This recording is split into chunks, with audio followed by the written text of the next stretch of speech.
Bienvenue à Bondoukou. Ici, au cœur de la cité aux 1000 mosquées, le temps semble avoir suspendu son vol.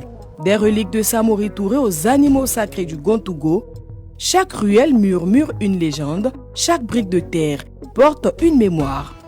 Entre héritage fragile et mystère séculaire, immersion dans une ville où le sacré se conjugue encore aujourd'hui, au présent. Tout commence par un protocole immuable. Première escale, le palais royal. On présente les civilités, on échange les nouvelles et seulement là, le voyage peut vraiment commencer.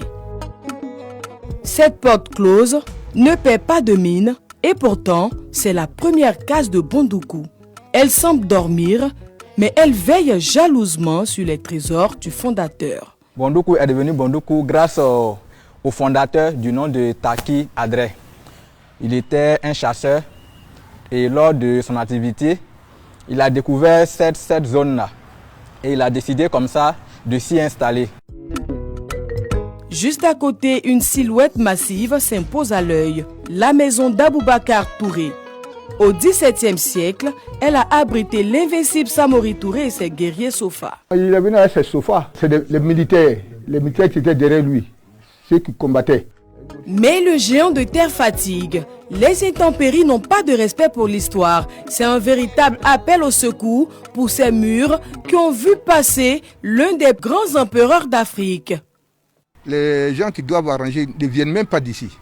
Il faut aller les prendre ailleurs, comme au Tombouctou, au Mali. Si le gouvernement puisse nous aider dedans pour qu'on arrange cette maison. Nous changeons d'air. Direction Soko, à 5 petites minutes de là. Ce village né au XIIIe siècle cache une curiosité unique. Ici, les singes sont chez eux.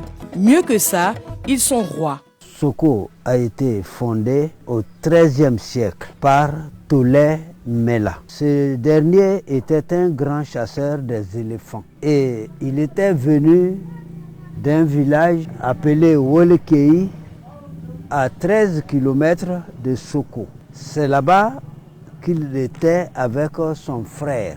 À l'époque, il avait trouvé ensemble les mêmes singes-là, ici dans la forêt. Et lorsqu'il les voyait, pour lui, c'était pas nécessaire de tuer les singes avec un fusil chargé contre les éléphants. Ce n'est ainsi, il ne les tuait pas.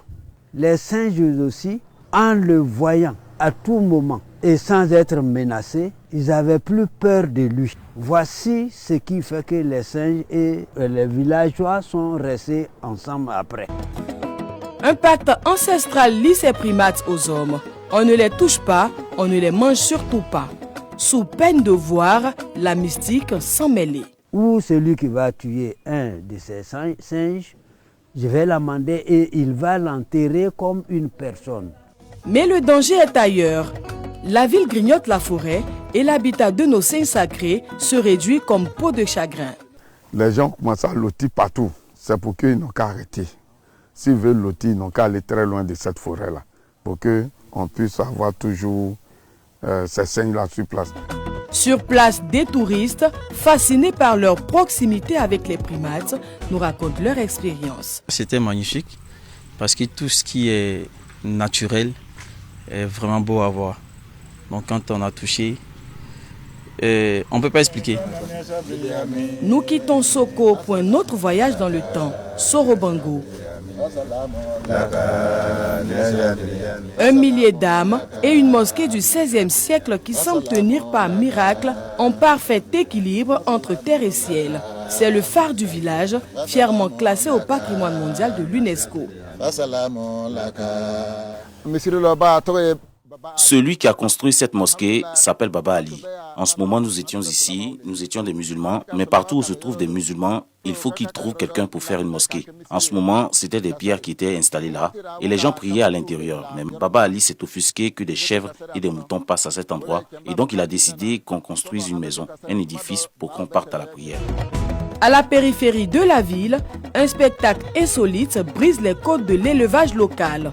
Ici, une cinquantaine d'autruches. Ces oiseaux géants, venus d'ailleurs, règnent sur leur domaine. C'est une autruche, on peut voir, qui est Voilà, voici le site. C'est le pari audacieux d'un jeune Ivoirien installé en France qui a choisi de ramener cette espèce rare sur sa terre natale, créant ainsi une attraction unique qui pique la curiosité de tous les visiteurs.